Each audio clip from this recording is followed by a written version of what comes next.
What's up everyone and welcome back to the MMA Zone. Today let's get started with Ilia Topuria revealing his next fight date. It was reported by Alvaro Mero on April 22nd that I will be fighting at UFC 317 during International Fight Week.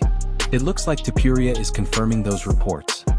Yesterday Topuria was awarded the Grand Cross of the Order of Dos de Mayo, which is the highest honor given by the community of Madrid. Since he is currently in training camp, he recorded a video thanking them and basically confirmed that he will be fighting during International Fight Week. He said he hopes to make everyone proud again on June 28, that the only thing left is for Topuria to announce his opponent for UFC 317. There are signs pointing toward it being Islam Makhachev.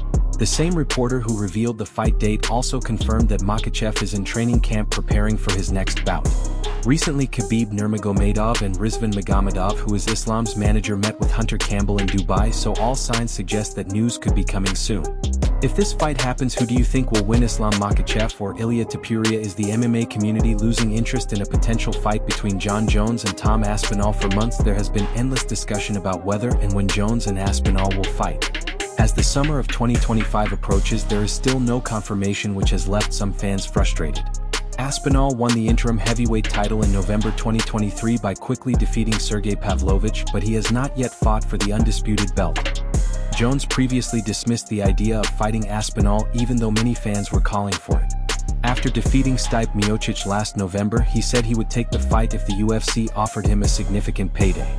It is now May and there is still no official announcement, even though Dana White has repeatedly said the fight will happen. More recently, Chael Sonnen suggested that the ongoing uncertainty surrounding the fight is creating doubt among fans and causing interest to fade. Jon Jones, Tom Aspinall is a flame that is burning. It is not a flame that is growing. I will just tell you, by the numbers, the interest in this fight is getting less and less. So I have my own guesses as to why this fight is and my strongest guess is the audience doesn't believe they're gonna get it. Are you as excited about this fight now as you were back in November? For additional perspective on how long the heavyweight title unification bout has been delayed, MMA On Point recently highlighted something interesting. Alexander Volkanovski lost the title, then Ilia Topuria won the title, vacated it, and Volkanovski won the title back again, and Tom Aspinall is still the interim UFC heavyweight champion. It really puts the situation into perspective. What is your take on this? Do you think the hype around Jon Jones versus Tom Aspinall is fading, and do you think the fight will actually happen? Sean O'Malley given advice ahead of Merab Dvalishvili rematch. Sean O'Malley will get his opportunity at UFC 316 to avenge his loss to Merab Dvalishvili. The two are set to meet on June 7th, which will mark O'Malley's first fight since Dvalishvili ended his bantamweight title reign at UFC 306 in September. Dvalishvili earned a unanimous decision victory in their first matchup. Recently, Corey Sandhagen shared some advice for O'Malley on how to reclaim the belt. Ahead of his own fight with Deiveson Figueiredo, Sandhagen spoke with Demetrius Johnson and was asked what adjustments O'Malley needs to make in order to win the rematch. The Sandman suggested that O'Malley must control the distance, be more defensively responsible against the takedown, and stay disciplined for all 5 rounds if he wants to regain the title. I don't think the answer to beating Merab is a ton of footwork and keeping space. I think that O'Malley's a lot longer. Like Umar tried it and O'Malley tried it the first time. Like move your feet, keep a bunch of distance and do it that way. That's like a way to do it, but when a guy has a massive gas tank that's just fat of which is like a superhero, I think that you set your space, and when Merab gets close to you, you hit that fool. And you know, like that sounds like really simple and maybe not the most technical way. I do think that that's like a way to combat the conditioning piece. Interesting take for sure. In the past, many people have argued that the way to beat Merab Dvalishvili is to stay on your bike, avoid the takedown attempts, and focus on counter-striking. But as Corey Sandhagen pointed out, that is much easier said than done against someone who has relentless pressure and endless cardio. And speaking of Deiveson Figueiredo, he recently had a direct message for Dvalishvili. He jokingly said that Sugar would tell him, "Good luck, knock Sean out, you are the best." If Merab were to knock out Sean O'Malley, it would shock a lot of people. A knockout is not typically how Merab wins his fights, so it would definitely be a jaw-dropping moment. Speaking of UFC 316, the promotion recently released the official fight poster for the card. The design highlights the intensity of the rematch and puts the spotlight firmly on O'Malley and Dvalishvili. It gives the event a big fight feel and adds even more anticipation for June 7. While we are on the topic of O'Malley, he recently shared a birthday gift he gave to his dad on social media. The gift was the opportunity to corner him at UFC 316 for his rematch against Merab. It was a heartfelt gesture and shows how much the moment means to him as he looks to reclaim the bantamweight title. Fala Merab, boa sorte pra você. Nocauteia Sugar, você é o melhor. Hey Marabi, good luck on your fight. Knock Sure out, you're the best. Arman Tsarukyan talks about the lightweight division waiting on Islam Makhachev. Arman Tsarukyan still does not have his next fight booked, but he believes that will change soon.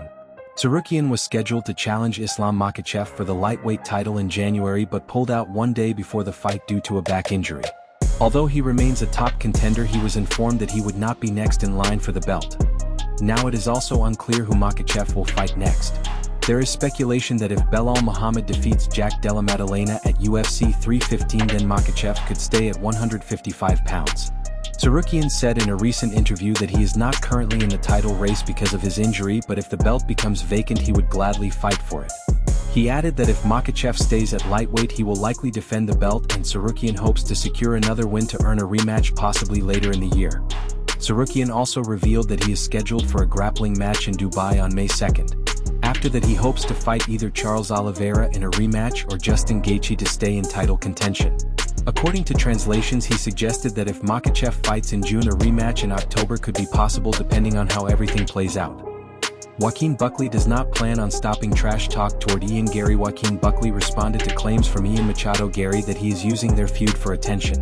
Buckley admitted that mentioning Gary does boost engagement but emphasized that promotion is part of the fight business. Their rivalry began after Gary made comments suggesting fans could not understand Buckley, which led to heated exchanges and a tense face-off at the weigh-ins. Buckley also said he would prefer to fight Gary when there is a title or major opportunity on the line.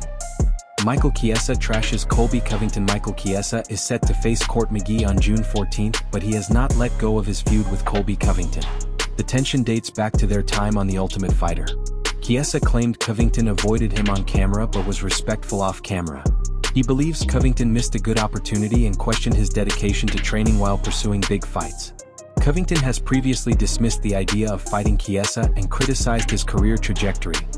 Jeremy Stephens reveals how his UFC return happened. Jeremy Stephens is returning to the UFC after leaving in 2021. Following a submission loss to Mateusz Gamrot, he signed with the PFL and later competed in BKFC, where he won 3 straight fights. Ahead of his bout with Mason Jones in Des Moines, Iowa, he explained that he reached out directly to Dana White and shortly after was contacted about making his return. Stephens has been competing professionally since 2007, which speaks to his longevity in the sport. Dana White suspends fighter for using banned substance. Douglas Silva de Andrade was suspended for 6 months by the UFC anti-doping program after testing positive for furosemide, which is used to treat fluid retention and can assist with weight cutting. The supplement he was taking did not list the substance on its label, but laboratory testing detected trace amounts consistent with his positive sample. While there is no evidence of intentional use, he failed to follow UFC guidelines requiring fighters to use only approved third-party tested supplements. Do you think fighters should receive the same suspension if a banned substance was taken unintentionally through a contaminated supplement? Let us know your thoughts. Center president. Well, you could say no, but do you want to be in the corner? Oh, yeah. That's what you're making. No, I'm not even there. Are you though? No. I'm doing a lot more talk. 50th. 50th, sorry.